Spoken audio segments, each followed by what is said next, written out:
మీరు మీ అభిమాన shows and serials TV కన్నా ముందు ఈటీవీ విన్ యాప్ లో చూడండి. Download and subscribe to ETV win app. 99 రూపాయలు మాత్రమే.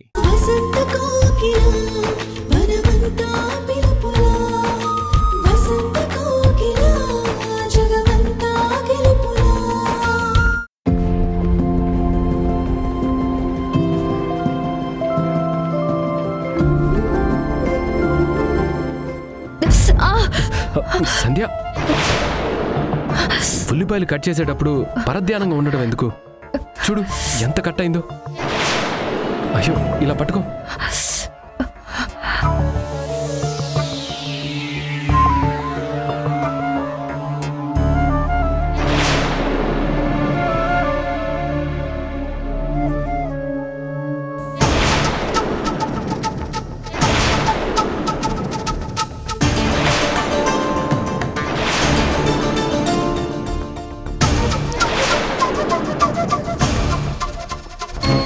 చేయొద్దని ఎన్నిసార్లు చెప్పినా నీకు అర్థం కాదు.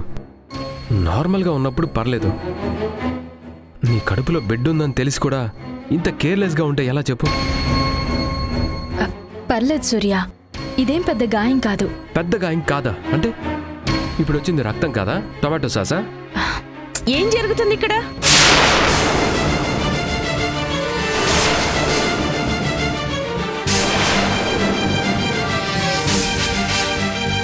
సంధ్య ఉల్లిపాయలు కట్ చేస్తూ వేలు కట్ చేసుకుంది. అందుకే సెప్టిక్ కాకుండా ఉండాలని పసుపు పెట్టాను. ఇంట్లో ఆకాష్ లేడా? అన్నీ మీరే చెయ్యాలా?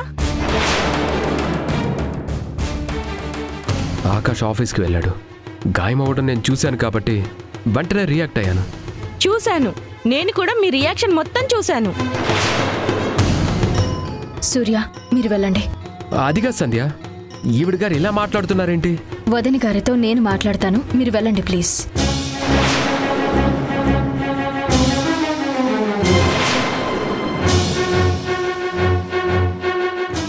సంధ్య, నీ పద్ధతి అస్సలు బాగోలేదమ్మా. ఈ తీరు మార్చుకోకపోతే ముందు ముందు చాలా సమస్యలు వస్తాయి. అంటే కత్తి పదునుగా ఉంది వదిన గారు, చూసుకోకుండా కట్ చేస్తుంటే మనిషి ఆలోచన ప్రవర్తన కూడా కత్తి లాంటిదేనమ్మా. అదుపులో ఉన్నంత వరకే బానే ఉంటుంది. పదునెక్కితేనే కాపురాలు కూలిపోతాయి, బంధాలు దూరం అవుతాయి. మీరు దేని గురించి మాట్లాడుతున్నారు? నువ్వనుకుంటున్న దాని గురించి అత్త. నా మొగుడు నీకు సేవలు చేయడానికి ఉబ్బి తబ్బిబ్బైపోతున్నాడంటే ఎన్ని రోజులు మా అమ్మ నమ్మలేదు. ఇప్పుడు కళ్ళ ముందే మీ భాగోతం బయటపడింది కదా, అందుకే అలా మాట్లాడుతుంది. కావేరి, తప్పుగా మాట్లాడుకో. మీరు చేసే పనులు తప్పైనప్పుడు నా మాటలు కూడా ఇలానే ఉంటాయి. నాకు తెలియక అడుగుతున్నాను. ఇంట్లో నేను కావేరి ఉన్నాం. నీకేదైనా అవసరం ఉంటే, సాయం కావాలంటే మాకు చెప్పాలే కానీ మా అల్లుని వెతుక్కోవడం ఎందుకు? ఏం మాట్లాడుతున్నారు వదిన గారు? నేనేదో కావాలని సూర్యని పిలిచినట్టు, ఆయన రావడం కోసమే చెయ్యి కోసుకున్నట్టు ఎందుకిలా మాట్లాడుతున్నారు? కావేరికి మంచి చెడులు చెప్పడానికొచ్చిన మీరే ఇలా ఆలోచిస్తారా అనుకోలేదు. నా ఆలోచనలు మార్చింది నువ్వు, నీ ప్రవర్తనే. ముందు నా కూతురు చెప్పినప్పుడు నమ్మలేదు, కానీ నిన్ను సూర్యాన్ని చూసిన తర్వాత నా కూతురు బాధ, కోపం అర్థమైంది. నీ వేలు కట్టయిందని ఆయనేదో దయాగుణంతో వచ్చారే అనుకో. నువ్వు వెళ్ళమని అప్పుడే చెప్పాలి కదా. మా అమ్మ వచ్చిన తర్వాత పంపడం ఎందుకు? మాట్లాడత్తా, ఇప్పుడు మాత్రం సైలెంట్గా ఉన్నావే. ఇంత జరిగిన తర్వాత ఇంకేం మాట్లాడుతుందిలే. ఈ కొంపలో పోను పోను ఇంకెన్ని విచిత్రాలు చూడాలో ఏంటో. రావే నువ్వు.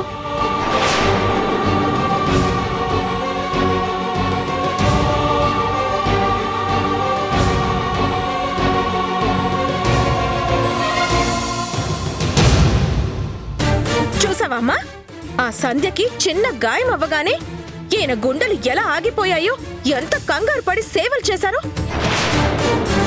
అన్నీ తెలుసు కూడా ఆ సంధ్య మాత్రం ఏం తెలియనట్టు ఎంత సైలెంట్ గా అమాయకంగా నటిస్తుందో. పెళ్ళైన రోజు నుండి ఈ యాక్టింగ్ ని భరించలేకపోతున్నాను. మొన్న టిఫిన్ దగ్గర ఈ రోజు కత్తికాయం దగ్గర చూసావు కదా వాళ్ళిద్దరు వేషాలు. వేషాలు కాదే, వెగుటు పనులు. చిచ్చి, ఇంట్లో మనం ఉన్నామని తెలిసి కూడా కొంచెం కూడా ఇంగిత జ్ఞానం లేకుండా ఎలా బ్రతుకుతున్నారే? అలవాటు పడ్డ ప్రాణాలు కదమ్మా, అన్నీ మర్చిపోయి ప్రేమలో మునిగి తేలుతున్నారు. చిచ్చి, మనుషులేనా వాళ్ళు? నీతి న్యాయం లేకుండా ఇంత నీచంగా బ్రతికే వాళ్ళని మొట్టమొదటిసారిగా చూస్తున్నాను. మీ మామయ్య ఏమో స్నేహితుడికి మంచి జీవితం ఉండాలి, నువ్వు భారీగా వస్తే భవిష్యత్తు సంతోషంగా ఉంటుందని నమ్మి ఈ పెళ్లి చేశాడు. కానీ ఈ పెళ్లిని సంధ్యా సూర్య కలిసి పెటాకులు చేస్తున్నారన్న విషయం తెలియడం లేదన్నమాట. అన్న మాట కాదు, ఉన్న మాటే. మనిద్దరం కళ్ళారా చూసిన నిజమే.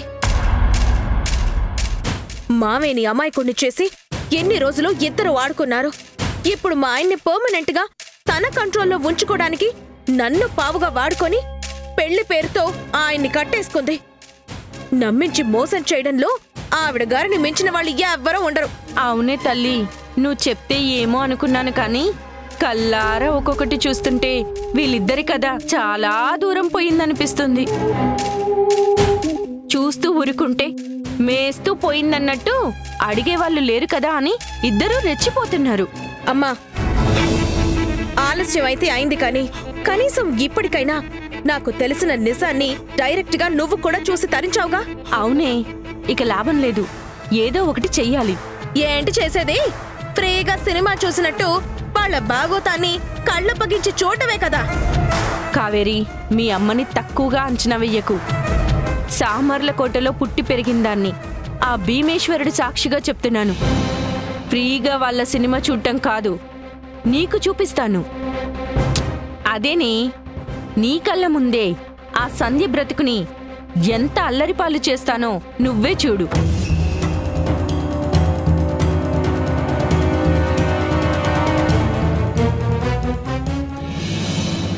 మొత్తానికి జ్యోతికి ఇంకో సంబంధం కుదిరిందన్నమాట. మంచి కుటుంబం అబ్బాయి, ఉద్యోగం కూడా బాగుంది అంటున్నావు కాబట్టి ఎట్టి పరిస్థితుల్లోనూ ఈ సంబంధం వదులుకోవద్దు. ఈసారైనా కూతురికి పెళ్లి చేసేయాలని నేను కూడా బలంగా కోరుకుంటున్నాను. కోరుకుంటే సరిపోదు, దానికి తగ్గ ప్రయత్నం కూడా చేయాలి. అంటే ఏంటి ఉద్దేశం? నా ఉద్దేశం కాదు, లోకం తీరు చెప్తున్నాను. పెళ్లి కాని ఆడపిల్ల ఇంట్లో ఉందంటే ఎవ్వడికిష్టం వచ్చినట్టు వాడు మాట్లాడతాడు. అందుకే తల తాకట్టు పెట్టైనా సరే గుండెల మీద కుంపటిని ఎంత త్వరగా వీలైతే అంత త్వరగా దించేసుకోవాలి. దించేసుకోవాలంటే కాలం కర్మం కలిసి రావాలి కదా. మంచి సంబంధం వస్తే నేనేది కాదంటాను. మంచి సంబంధం ఏంటి నారాయణ? పిండి కొద్ది రొట్టె అన్నట్టు మన తాహతను బట్టే పెళ్లి సంబంధాలు చూసుకోవాలి.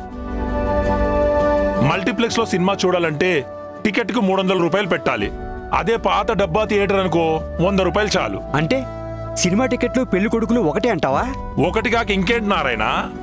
జేబులో డబ్బును బట్టి సినిమా చూసినట్టు మన ఆస్తిపాస్తులు చూసే సంబంధాలు సెట్ చేసుకోవాలి. అది నిజమేలే.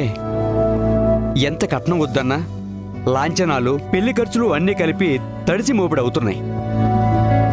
అయినా సరే ఎలాగోలా కానిచ్చేద్దాం అనుకుంటే దాని దురదృష్టము, నా కర్మం, ఒక్క సంబంధం కూడా కుదరట్లేదు. నారాయణ, నేనొక మాట చెప్పనా? బెండకాయ ముదిరిపోయినా నష్టం లేదు, పులుసులో కాకపోయినా పప్పుచారులో వేసుకుంటాం. బ్రహ్మచారి ముదిరినా నష్టం లేదు, ఎందుకంటే మగాడే పుట్టాడు కాబట్టి. గంతకు తగ్గ బొంతలా ఎవరో ఒకరు పెళ్లి చేసుకుంటారు. కానీ వయసు మీద పడినా కొద్ది ఆడపిల్లకే సంబంధాలు కుదరవు. మీ జ్యోతికి 30 ఏళ్ళు వచ్చాయి కదా? అప్పుడే ఎక్కడా? నీ కూతురు వయసు నా కూతురు కూడా మొన్న 26 వచ్చాయి. 26 వచ్చిన తర్వాత 30 రావడం ఎంతసేపు నారాయణ? నా కూతురు నీ కూతురు ఒకే ఈడువాలి కదా. నా కూతురికి పెళ్ళయి 4 ఏళ్ళు అయ్యింది. ఇప్పుడు దానికి 2 పిల్లలు. మీ జ్యోతికి కూడా పెళ్ళయి ఉంటే నువ్వు కూడా తాతవే ఉండేవాడివి కదా. అందరికీ నీలాంటి అదృష్టం ఉండొద్దు. అదృష్టం ఏముంది నా బొందా? ఆలోచన చేసే కొద్దీ అవకాశాలు కూడా చేజారిపోతాయి అని చెప్తున్నాను. నారాయణ, ఈ కాలం ఆడపిల్లలు ఎలా ఉన్నారు మనం రోజు చూస్తూ ఉన్నాం. చేతిలో ఫోన్లు, ఆ ఫోన్లో వచ్చే వీడియోలు, ప్రేమ గీతాలు, విరహ వేదనలు. నానా రకాల చెత్త అంతా అందులోనే ఉంటుంది. వయసులో ఉన్న నీ కూతురికి సకాలంలో పెళ్లి చేయకపోవడం వల్ల కర్మకాలి నీ కూతురు మనసు చెలించిందే అనుకో. ఒకవేళ జరగరానిది ఏదో జరిగిందే అనుకో, కాలు జారి ఏ కడుపు వచ్చిందనుకో. పరమేశం, బుద్ధుందా లేదా? ఒక ఫ్రెండ్గా నా కష్టాలు చెబుతుంటే నా కూతురు గురించి నువ్వు మాట్లాడే పద్ధతి ఇదేనా? అంటే అలా జరుగుతుందేమో అని ముందే హెచ్చరిస్తున్నాను. ఎవరికి కావాలయ్యా నీ బోడి హెచ్చరికలు? నా కూతురు నిప్పయ్యా, నిప్పు. నా కూతుర్ని అందరితో పోల్చి మాట్లాడితే నేను ఊరుకునేదే లేదు. కోపం తెచ్చుకోకు నారాయణ. నీ కూతురికి పెళ్లి ఆలస్యం అవుతుందని ఈ కాలంలో జరుగుతున్న విషయాలే చెప్పాను. అలా చెబితేనైనా నీలో భయం మొదలై కూతురు పెళ్లికి ఇంకా గట్టి ప్రయత్నాలు చేస్తావని అలా అన్నాను. అంతేగాని మన జ్యోతిని తక్కువ చేయాలనో తప్పుగా మాట్లాడాలని మాత్రం కాదు. నారాయణ, ఈసారి వచ్చింది మంచి సంబంధం అంటున్నావు కాబట్టి ఎట్టి పరిస్థితుల్లోనూ వదులుకోవద్దు. నారాయణ, అవసరమైతే ఇల్లమ్మైనా సరే పెళ్లి చేయాలి. ఈసారి కలిసినప్పుడు పెళ్లి కుదిరిందన్న శుభవార్త నాతో చెప్పాలి. వస్తాను.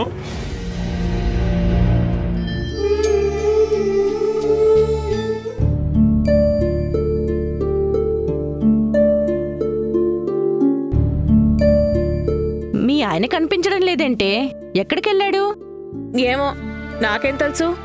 దిక్కుమాలిన ఫోను. రోజంతా దీంతోనే సరిపోతుంది నీకు. మొగుడి గురించి అసలు పట్టింపు లేదా? మా ఆయనకి నా మీద ప్రేమ పట్టింపు లేనప్పుడు నాకెందుకు ఉండాలి? ఈ వన్ సైడ్ లవ్ల వల్ల ఎవ్వరికీ లాభం ఉండదు. మా ఆయన మారాలి. అప్పుడే ఆ మార్పు మాకు పట్టిన పీడని వదిలించి ప్రేమని పంచుతుంది.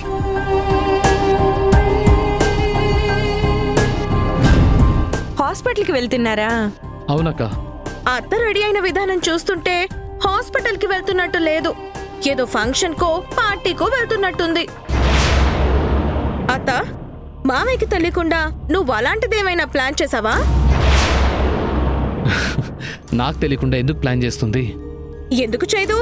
నువ్వు మరీ అమాయకుడివి మామయ్య. అంటే ఏం లేదు మామయ్య, అత్త నీకు సడన్ సర్ప్రైజ్ ఇవ్వడానికి అలా ప్లాన్ చేసిందేమో అంటున్నాను. సర్ప్రైజ్ ఏం ఉండదు కావేరి.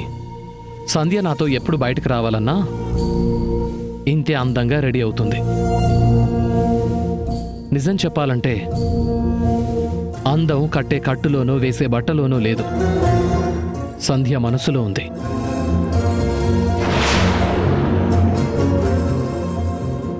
అందుకే ఏ చీర కట్టుకున్నా ఆ చీరకే అందం వస్తుంది. అందుకే సంధ్యకి చీర తీయటం చాలా ఈజీ. ఏ కంప్లైంట్ చేయకుండా హ్యాపీగా తీసుకుంటుంది. ఇలాంటి వైఫ్ దొరకడం నిజంగా నా అదృష్టం. ఆ మాట అయితే నేను కూడా ఒప్పుకుంటాను మామయ్య. ఒక నేనేంటి, మా ఆయన కూడా అదే అంటారు. ఎప్పుడు చూసినా సంధ్యలా ఉండాలి, సంధ్యలా మాట్లాడాలి అని చెప్తూనే ఉంటారు. అలా ఉండడం అత్త టాలెంట్. నా వల్ల ఎక్కడవుతుందని చెప్తున్నా వినరు. నిజమే కావేరి, నా సంధ్య టాలెంట్ ఎవరికీ రాదు. She is so special. అవును, అత్తకి చాలా స్పెషల్ టాలెంట్ ఉంది. సూర్య ఆఫీస్కి వెళ్ళాడా? రోజు కన్నా చాలా తొందరగానే బయలుదేరారు. ఆఫీస్కి వెళ్లారో లేక వేరే వాళ్ళని మీట్ అవ్వడానికి వెయిట్ చేస్తున్నారో తెలీదు. ఈరోజు మీటింగ్స్ కూడా ఏం లేవే. ఆఫీస్కి వెళ్ళుంటాడులే. మనం వెళ్దామా అండి? ఓకే పద, వెళ్ళొస్తాం అక్క. బాయ్ కావేరి. బాయ్.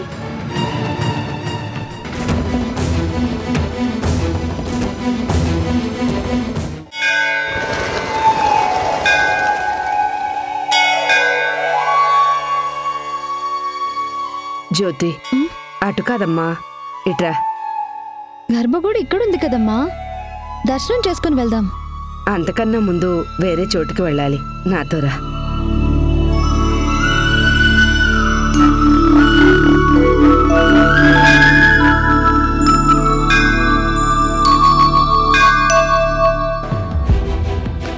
జ్యోతి, దీన్ని కల్పవృక్షం అంటారు. భక్తి శ్రద్ధలతో ముడుపు కడితే కోరిన కోరికలు తీరుతాయంటారు. రేపు నిన్ను చూసుకోవడానికి పెళ్లివాళ్ళు వస్తున్నారు కదా, ఆ సంబంధం కుదిరి ఏ ఆటంకం లేకుండా నీకు పెళ్ళై 12 బిడ్డలు పుట్టాలని ముడుపు కట్టమ్మా. అమ్మా, ఈ చెట్టుకి ముడుపు కడితే పెళ్ళవుతుందా? ఏంటమ్మా నీ చాదస్తాం? చాదస్తం కాదమ్మా, నమ్మకం. ఆ చెట్టు కొమ్మలకి ఖాళీ లేకుండా చాలా మంది తమ ఆశలు నెరవేరాలని, కోరికలు తీరాలని ముడుపులు కట్టారు. వాళ్ళందరిదే చాదస్తమే అంటావా? అమ్మా, ఇప్పటి వరకు నీ మాట కాదనకుండా ప్రతి రాయికి మొక్కాను. చెట్టుకి పుట్టకి దండాలు పెట్టాను. ఉపవాసాలుండు అంటే ఉన్నాను. దీక్షలు పట్టమంటే పట్టాను.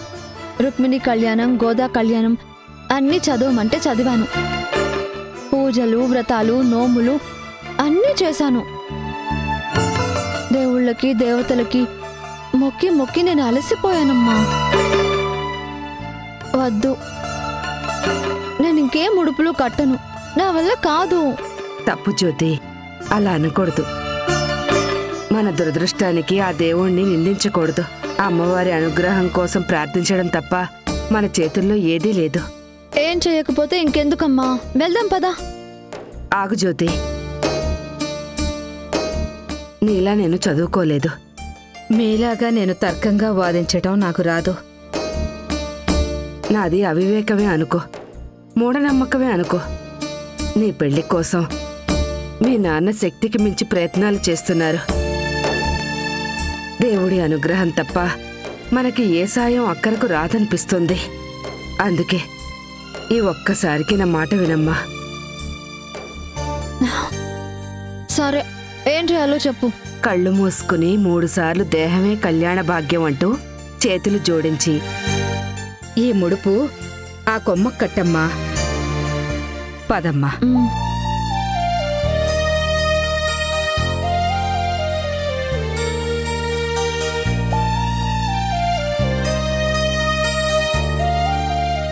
దేహమే కళ్యాణ భాగ్యం అని 3 సార్లు అనుకుని ముడుపు కట్టమ్మా. దేహమే కళ్యాణ భాగ్యం, దేహమే కళ్యాణ భాగ్యం, దేహమే కళ్యాణ భాగ్యం.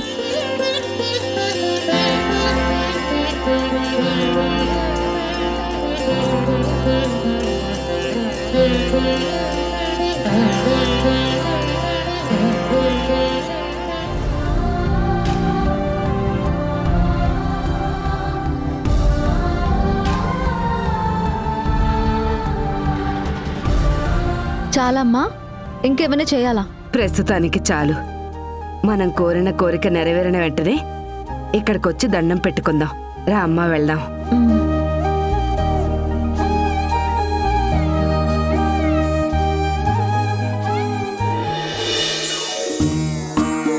ఏంటే కావేరి, లావుగా ఒత్తుగా సోరకాయలా ఉండే నీ జుట్టు మరి ములక్కాడలా అయిపోయిందేంటి? ఏం చేయనమ్మా, ఇంట్లో జరిగేవి చూస్తూ స్ట్రెస్, టెన్షన్ ఎక్కువైపోతున్నాయి. ఆలోచనల వేడికి జుట్టు రాలిపోతుంది. పెళ్ళయి 3 నెలలు కూడా కాలేదు. నీ పరిస్థితి చూస్తుంటే జాలేస్తుందే తల్లి. మీ మామయ్య స్నేహితుడని రెండో పెళ్లివాడని తెలిసినా సరే నిన్ను కట్టబెట్టి చాలా పెద్ద తప్పు చేశాను. రెండో పెళ్లి సమస్య కాదమ్మా, ఉన్న గొడవంతా ఆ సంధ్యత్త వల్లే. అన్నిట్లోనూ అడ్డుపడి పిచ్చెక్కిస్తుంది. అత్తపోరు లేదు, ఆడపడుచు ఆరళ్ళు లేవనుకున్నానే. ఇలా మొదటికే మోసం వస్తుందనుకోలేదు. ఏం చేస్తాం, అంతా నా కర్మ. ఆ సంధ్య పేరు మా ఆయన నాలుక చివరుంటుంది. ఏం కావాలన్నా, ఏం చెయ్యాలన్నా మొదటొచ్చేది ఆ పేరే. ఆవిడ గారికి ఏమైనా అయితే చాలు గిలగిలా కొట్టుకుపోతుంటారు. నారింజ పళ్ళు కావాలని అడిగితే మావయ్య తేలేకపోయారు, కానీ మా ఆయన మాత్రం ఊరంతా వెతికి తీసుకొచ్చారంటే నువ్వే అర్థం చేసుకో. వీళ్ళ వేషాలకి ఫ్రెండ్షిప్ అనే పేరొకటి పెట్టుకొని అడ్డమైన పనులన్నీ చేస్తున్నారు. మా ఆయన్ని కోపంగా నిలదీస్తే ఏదో ఒక అబద్ధం చెప్పి కవర్ చేస్తున్నారు, లేదంటే అరిచి నా నోరు మూయిస్తున్నారు.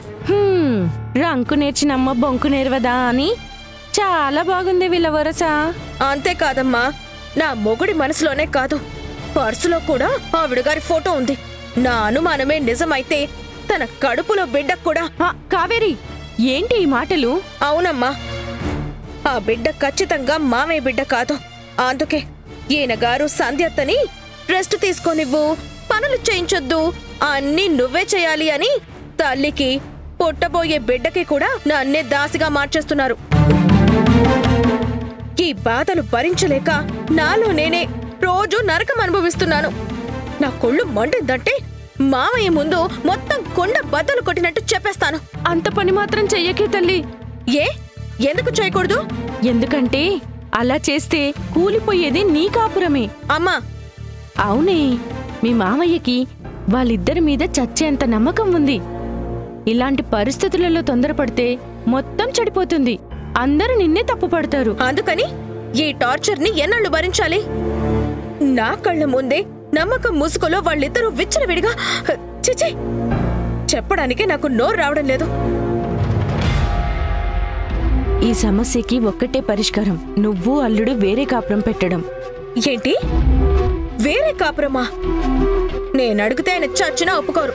తెలుసు, అందుకే అడగబోయేది నువ్వు కాదు, నేను. నువ్వు పిలిస్తే ఆ రోజు టిఫినే చేయలేదు, ఇప్పుడు వేరే కాపురం పెట్టమంటే సరే అని ఎలా ఒప్పుకుంటారనుకున్నావమ్మా? పిచ్చి మొహమా, నేను మరీ అంత తెలివి తక్కువదాన్ని అనుకున్నావా? నేను వేరే కాపురం సంగతి చెప్పబోయేది మీ ఆయన దగ్గర కాదు, మా తమ్ముడి దగ్గర. మామయ్య ఒప్పుకుంటాడంటావా? చెప్పాల్సిన పద్ధతిలో చెప్తే ఒప్పుకోకేం చేస్తాడు?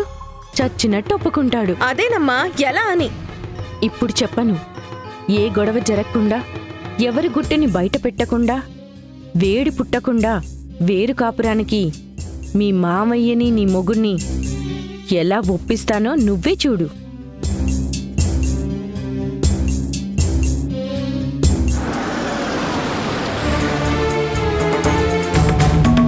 సంధ్య, నువ్వు ఫైల్ మర్చిపోయావు. Thank you. సరే సంధ్య,